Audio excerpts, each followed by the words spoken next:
नमस्कार, स्वागत है आपका सत्यमेव न्यूज चैनल में। आपके साथ मैं हूं निर्मला राव। आज हम आपको एक ऐसे धर्म गुरु की कहानी सुनाने जा रहे हैं जो कभी एक साधारण किसान परिवार का बेटा था, फिर एक विवादित बाबा जिसने सरकारी तंत्र से टक्कर ली। उसके बाद वो बना एक सजा याफ्ता अपराधी। जी हाँ, हम बात कर रहे हैं तथाकथित संत रामपाल की। एक ऐसा नाम जो अपने आश्रम में हथियार रखने और हत्याओं के चलते सजा काट चुका है और अब विवाद का पर्याय बन चुका है। रामपाल, जो कभी जेल की सलाखों के पीछे था, अब बाहर आ चुका है और फिर से अपने अनुयायियों के बीच सक्रिय हो चुका है। वही रामपाल जिसकी गिरफ्तारी का आदेश हरियाणा चंडीगढ़ हाई कोर्ट को भी देना पड़ गया था। वही बाबा रामपाल जिसे बेनकाब करने की कोशिश में उसका सतलोक आश्रम बन गया था बेकसूरों की कब्रगाह। वही रामपाल जिसके चेहरे से संत का नकाब हटाकर उसका असली चेहरा जमाने के सामने लाने की खूनी कोशिशों में मरी गई थी 4 महिलाएं और एक बच्चा। वही रामपाल जिसे काबू करने के लिए हरियाणा पुलिस को हथगोले और बंदूक यानी गोले बारूद और बख्तर बंद वज्र वाहन इस्तेमाल करने पड़ गए थे। आपको बता दें कि ये बाबा कहता है कि किसी देवी देवता की पूजा नहीं करनी है, किसी की मृत्यु पर उसके फूल नहीं चुनने, पिंडदान नहीं करना है, पितृ पूजा नहीं करनी है, श्राद्ध करना मना है, मुंडन इत्यादि धार्मिक अनुष्ठान भी बंद करने हैं और किसी प्रकार का व्रत, तीर्थ या गंगा स्नान नहीं करना है। जो इसके अनुयायी हैं उसके लिए यह नियम अनिवार्य है। अपने लाखों अनुयायियों के लिए भगवान समान माने जाने वाला ये बाबा बड़ी तेजी से आगे बढ़ा था, लेकिन विवादों ने उसकी जिंदगी को पूरी तरह बदल दिया। आइए जानते हैं क्या है इस ढोंगी बाबा की पूरी कहानी। इस कहानी की शुरुआत हरियाणा के सोनीपत जिले के एक छोटे से गांव धनाना से होती है। 8 सितंबर 1951 को जन्मा रामपाल एक ऐसा नाम जो पिछले कुछ सालों से विवादों और सुर्खियों का केंद्र रहा है। एक इंजीनियर के रूप में अपने करियर की शुरुआत करने के बाद खुद को इसने संत कबीर का अनुयायी बताया और धर्म और आध्यात्म की दुनिया में कूद पड़ा। फिर हरियाणा के बरवाला में सतलोक आश्रम की स्थापना की। रामपाल ने 1988 में कबीर पंथ के स्वामी से दीक्षा ली थी और धीरे धीरे खुद को कबीर का सच्चा उत्तराधिकारी ही घोषित कर डाला।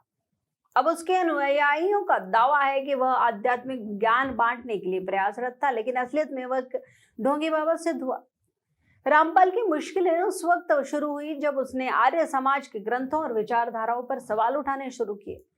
2006 में करौंदा में आर्य समाज और उसके अनुयायियों के बीच हिंसक झड़प हुई जिसमें कई व्यक्ति घायल हुए और एक व्यक्ति की तो मृत्यु ही हो गई। इस घटना के बाद रामपाल को विवादों के केंद्र में आना पड़ा। बाद में पुलिस ने रामपाल के कमरे से जब छापेमारी की तो प्रेगनेंसी किट बरामद की। बताया जा रहा है कि वहां बने महिला शौचालयों में भी बाबा ने सीसीटीवी कैमरे फिट करवा रखे थे और इन सीसीटीवी की स्क्रीन रामपाल के बेहद खास रेस्ट रूम से लेकर उन सभी जगहों पर थी जहां सिर्फ बाबा जा सकता था।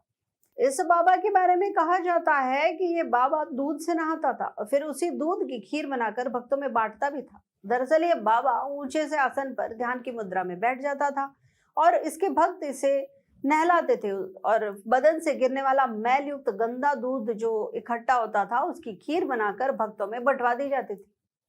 ये बाबा यहीं सीमित नहीं था, ये बाबा 12 फुट ऊंचे बुलेट प्रूफ सिंहासन पर बैठता था और इस सिंहासन नुमा कुर्सी पर बैठकर अपने भक्तों को प्रवचन देता था। इस बुलेट प्रूफ सिंहासन की ये खासियत थी कि ये इसमें हाइड्रोलिक लिफ्ट लगी थी जिसके जरिए बाबा डायरेक्ट अपने कैबिन में पहुंच जाता था और इसके साथ ही ये खुद को 445 साल बाद प्रकट होने वाला वो हिंदू संत करार देता है जिसका जिक्र 1555 में प्रसिद्ध भविष्यवक्ता नासिरदमस ने किया था। रामपाल ने खुद को वही संत बताया और लोगों की आंख में धूल झोंकना शुरू कर दिया। इसके अलावा वो अपने हर भक्त को 2 भक्तों से जोड़ने के लिए कहता और उन्हें नाम दीक्षा लेने के नाम पर आश्रम में रोक लिया करता था। रामपाल इस MLM प्लान के जरिए करोड़ों रुपए अपने भक्तों का ब्रेन वॉश करके हटता रहा और भोले भक्त उसके हाथों से लुट कर भी उसके जय जयकारे लगाते रहे। लेकिन कहते हैं ना, चमकती चीजें हमेशा सोना नहीं होती। बाबा की इतनी अय्याशी भरी जिंदगी में विवादों का सिलसिला उस वक्त शुरू हुआ जब उसके आश्रम और उसके अनुयायियों के कामकाज पर सवाल उठने लगे। रामपाल का सतलोक आश्रम विवादों का गढ़ बन गया। यह आश्रम किसी किले से कम नहीं था जहां सुरक्षा के लिए ऊंची दीवारें और गुप्त सुरंगें बनाई गई थी। पुलिस की छापेमारी के दौरान यहां से कई संदिग्ध वस्तुएं और दस्तावेज बरामद हुए। इसके बाद 2024 में इस बाबा ने जमकर हाई वोल्टेज ड्रामा किया। जब पुलिस रामपाल की गिरफ्तारी करने पहुंची तो उसका आश्रम युद्ध क्षेत्र में तब्दील हो गया और ये जगह एक किले में बदल गई। समर्थकों ने पुलिस को रोकने के लिए हर संभव कोशिश की।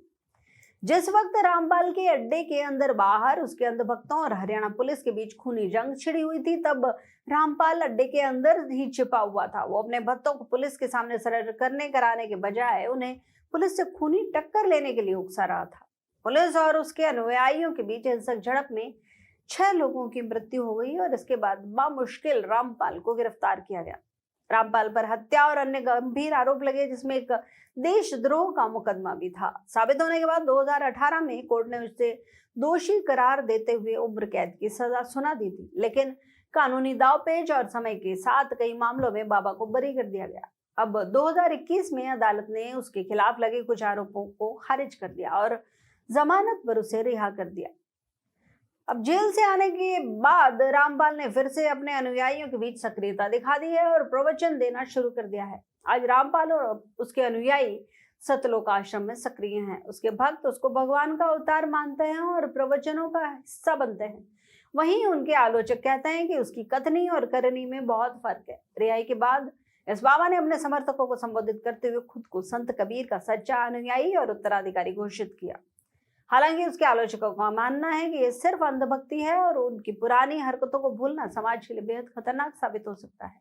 उन्हें डर है कि ये बाबा रामपाल फिर से विवादित इतिहास को दोहरा सकता है। जयपुर जैसी पावन नगरी में झोटवाड़ा में अपने शिकार ढूंढकर एक बार फिर से ये बाबा देशद्रोह जैसे काम यहाँ की जनता से करवा सकता है। तो ये थी आज के स्वयंभू करोड़पति संत कबीर पंथी रामपाल बाबा की पूरी कहानी। क्या रामपाल जैसे बाबा वाकई में संत कबीर के रास्ते पे चल रहे हैं या सिर्फ एक छलावा मात्र है? आखिर क्यों लोग ऐसे बाबाओं के जाल में बेहद आसानी से फंस जाते हैं? तो दोस्तों, ये कहानी सिर्फ बाबा रामपाल की नहीं है, बल्कि हम सब की आस्था और विश्वास की भी कहानी है, जिसे कोई भी छल कर अपना काम निकाल लेता है। इस बारे में आपकी क्या राय है? कमेंट में हमें जरूर बताएं और हाँ, सत्य की खोज जारी रखें। देखते रहिए सत्यमेव न्यूज, हमेशा सच के साथ।